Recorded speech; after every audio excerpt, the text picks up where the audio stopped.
Hello everyone and welcome back to the Tech I Missed, and maybe welcome to your first.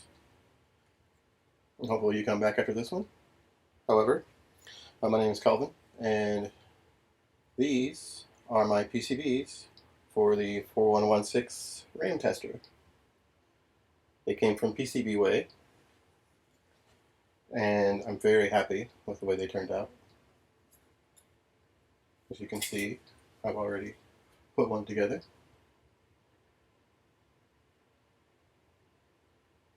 I will show you it working at the end of the video. For right now, I don't have a plug, so, well, I do, but I'm not going to plug it in. So there's that. And in this video, we're going to be doing reflow soldering with a small, what are they called, toaster oven. The toaster oven I got, I went first to Goodwill to find one. They didn't have any. They just had like rotisserie ovens. So I went to Walmart and got a toaster oven for like $18. So, and it works just fine. Just barely gets the temperature that I need, but it works. So, I will be doing a video on automating that oven. At one time, I used to brew a lot of beer. I don't drink anymore, but I used to brew beer a lot, and I built my own system for recirculating the wort through the system to get the sugars out. And I used Raspberry Pi for that. I'm not going to use a Pi for the oven, I don't think. I will probably use an AVR. But in any case, so when I get to that, I will make a video on that. But for right now, let's do some reflow soldering with it just by turning it up slowly. And with that, let's get to it.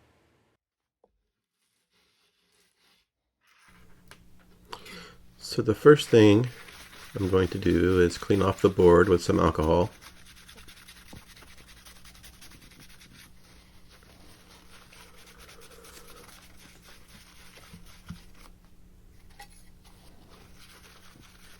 And get it nice and clean before we put any of the solder on.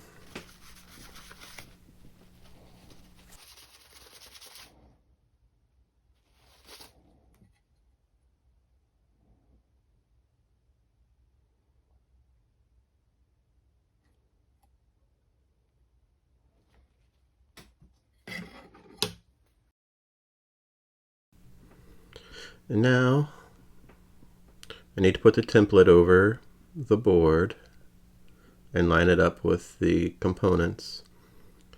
And you can see there that this template has the place for the capacitors, but I'm not going to actually use the reflow for the capacitors. I'm just going to do them by hand. So I won't be using solder on those parts, even though I accidentally put some on the capacitor part.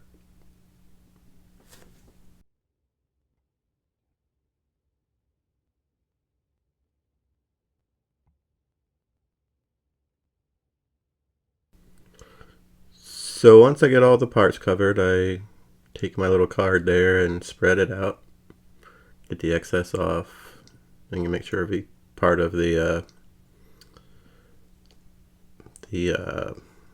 pad is covered, and then clean everything up, including my capacitor pads. And then this stuff I accidentally took off of the parts I did want to use. And I like to start with the biggest components first. I think that's probably a common thing. I'm not sure, but I start with the biggest components.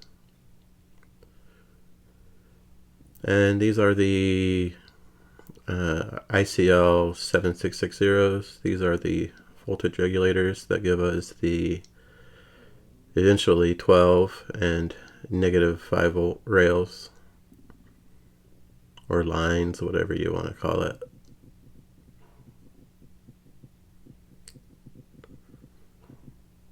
And you can see there, you can barely make out the dot that shows pin 1. It's pretty hard to see. I think my eyesight is pretty good. It's always been good my whole life, but I don't know, maybe these days it's not as good as it used to be. I'm not sure.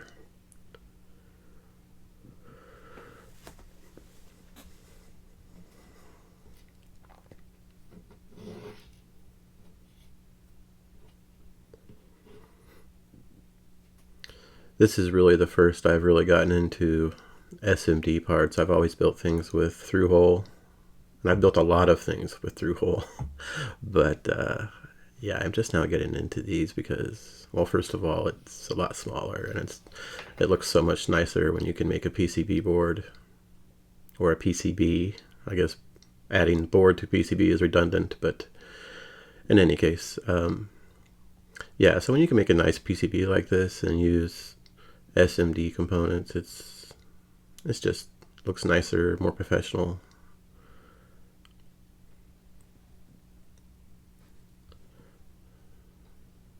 I have so many old through-hole projects that I've built that are like just put up in old boxes, just stored away. Just all kinds of crazy things, just trying stuff out. But I like this method quite a bit better. Obviously, I still have to use breadboards for prototyping and things like that. And if you saw my other video with this tester, you see that I made a prototype with, you know, a project box and through-hole components and a lot of wires. That was a nightmare. But anyway, so here are the what are these? These are the these are the resistors for the LEDs. I'm pretty sure. Yeah. Those are 470 ohm. I think it's pretty common. Well, with 5 volts, that is. I'm sorry about my big bald head getting in the way here. I still haven't gotten all my stuff set up the way I want it.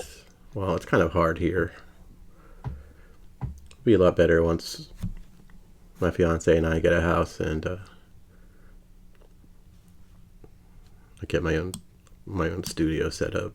Right now, it's not the best situation, but I make do with what we have, or we make do with what we have, and push on. Pick them up and put them down, right? That's what we said in boot camp in the Army. Pick them up and put them down. Just keep walking. So the input has the bigger. And here's the worst part, these tiny little capacitors. And the next projects I do, I'm going to make sure I take a closer look at the dimensions on the data sheet for the capacitors that I buy, because I can't deal with these tiny little things. Some of them are just way too small. Look at this. That is tiny, but that's not even the smallest one. So this capacitor, oh, I'll put it on. I think my head got in the way, so I'm not going to show my big bald head in the way. But yeah, so this capacitor here is so tiny. It's like a tiny little bug. I can't even say tick because I've seen huge ticks before. But it's just small. It's ridiculous. I have even some of the capacitors I have are even smaller than this.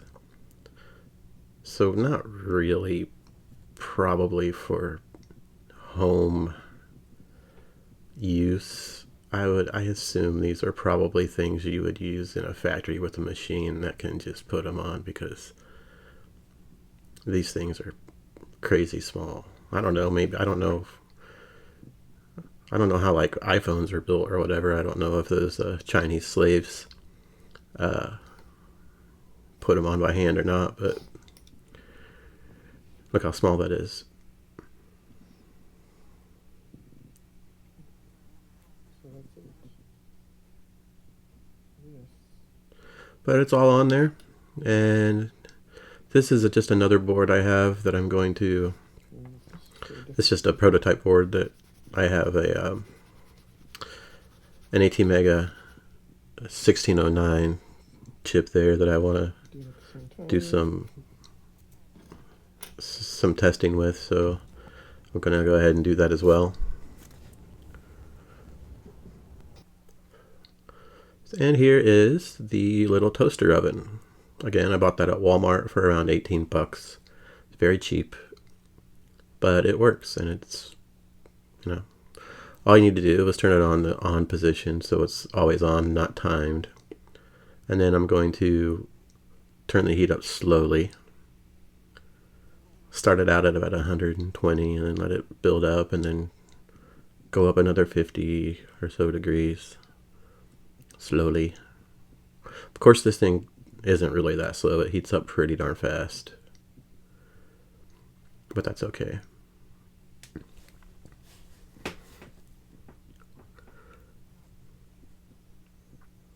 When I build the automated system, it will basically, how it's going to work is the oven itself will plug into the computer and the computer will plug into the wall. And what will happen is the temperature sensor will, and it's going to go on the side here, and it's going to have to be well insulated because that thing gets hot. But in any case, so what will happen is the temperature sensor will sense the heat, and basically this will be turned all the way up and on. But the computer will just turn off the electricity going into the unit at intervals based on how hot the oven is. So when it gets to a certain point, it'll shut off the electricity, basically shutting it down. And then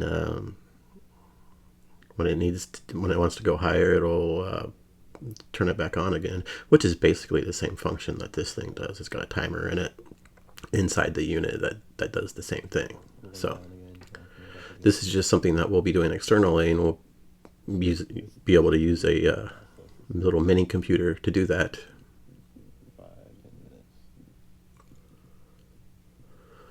And it's the same concept I used for when I was brewing.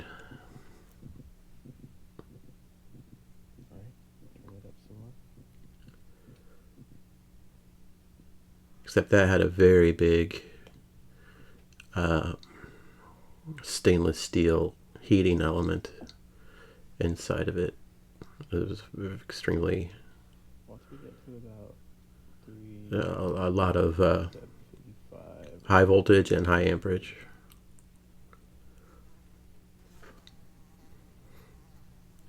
And you can see here, now the parts are starting to look very shiny, or at least the solder is looking very shiny. So what I'm going to do is just leave it at this for about a minute. Once you see that, you know you're pretty much done, almost. You want to leave it for about a minute at that point. And I don't think you can see it, but this was if this was under 400 degrees, this was Fahrenheit. This was around 350 or so degrees Fahrenheit. You can see there, yeah, it's a little bit above 350. Let it sit for a minute, and then see the smoke, and we're going to turn it off. I think that smoke is just from this unit being new, like burn off. I don't think there's anything inside there that's smoking. I think it's just because the unit's new, but who knows? Could be dangerous, could be not. But okay, so I put too much flux or too much solder on this, and the legs got stuck together a little bit. So I had to fix that and clean that up. But we're not going to go through all that stuff. I'm just going to show a little bit of that, and we're done with that guy. There it is. It's okay. Alright, I tested it too, by the way. Tested all the pins tested all the legs for continuity. Make sure that each neighbor wasn't touching. Here we have the Zener diode. It's going in. Quick little solder job here. Nothing to this.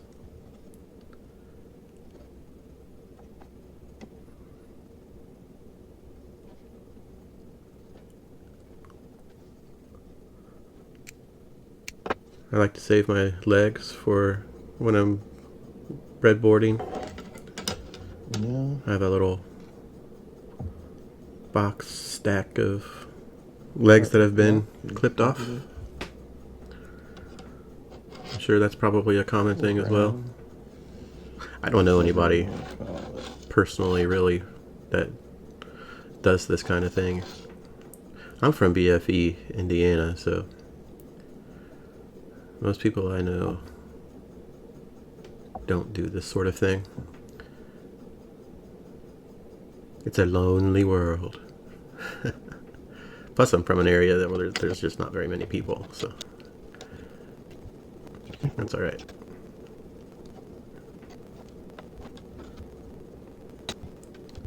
And do some fast motion capacitor soldering here. Get those guys on there.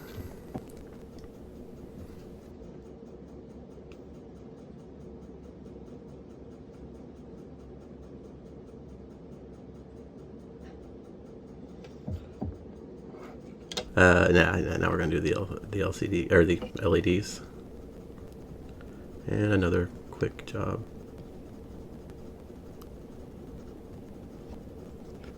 Perfect fit. They sit nice and flush on the board.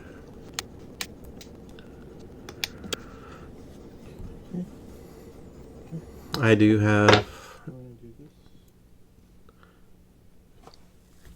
SMD LEDs, but I didn't use them for this project. And now the Arduino goes on. I'm just going to do the opposite corners just to get it to stick, and then I'm going to do the rest off camera just because it doesn't take a real long time, but more time than most people want to sit through watching someone soldering legs.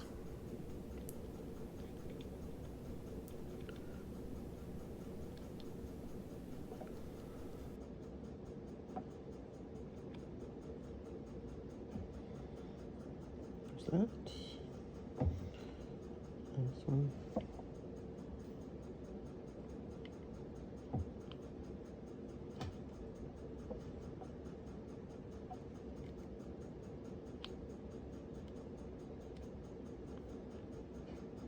There. I'll go ahead and do the rest of these.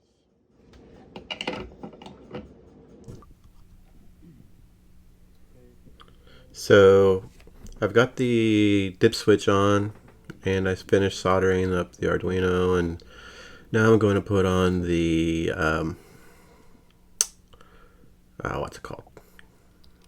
And I can never think when I'm trying to talk about these component parts. The socket. So I'm putting the socket on,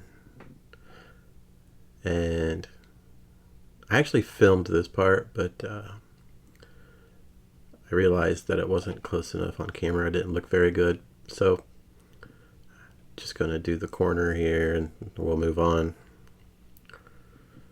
It'll be magically on. There, now it's on. So there's a lot of flux there. I think it's cleaned up. We're going to clean that up, and then we're going to give this a test.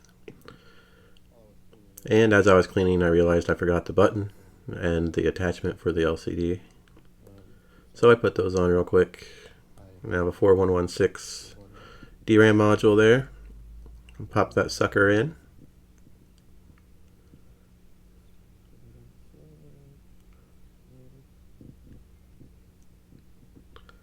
It's a two-sided socket, by the way. It's a good quality socket. I originally designed it for a ZIF socket, but unfortunately, I had a bad schematic or a bad symbol or a bad the ZIF socket for on my plans was not the right size, so it turned out like a ZIF socket wouldn't fit. It was too big, so I just used a regular socket, which I don't think is too big of an issue. It would have been nicer to have a ZIF socket, but it is what it is. But it works. There you see it working. Um, Testing it. The red light flashing is testing. It's going through the tests. And when it's good, it will stay, after it's over, the green light will stay green for 6 seconds, and then after that it'll flash 2 times so you can test again. And here I turned off one of the bus lines. That's what the dip switch is for. And now it will show up as bad because I can't read that bus line or that address line. So it'll automatically test as bad. That way, this is just to show that you're not just getting all kinds of false positive readings. So you know that it's actually working. So just turn off a bus. If you're getting a lot of positive readings and you're worried that it's not working, you can just turn off one of the address lines and see that it will show bad if it's bad. And now, with all the lines open, it'll test again. And it's going to show good because it's good chip. It is probably saying that the chip is bad quicker than it normally would if it's a bad chip, simply because the whole address line is off. So it doesn't even have a chance to look at that address or any address. But still, it shows you that it's at least functioning properly to some extent.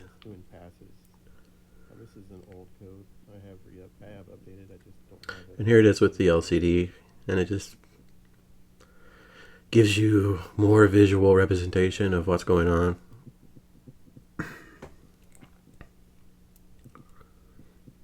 And that's a fail, because one of the lines is off. And that's it. That's the working module unit. You can build one yourself if you'd like. The plans are all there. Okay, so that's it. Thank you guys so much for watching. And again, if you'd like one of these, you can go to the link to my website down below. Again, they are limited supply, so if you want one, be the first kid on your block to get one.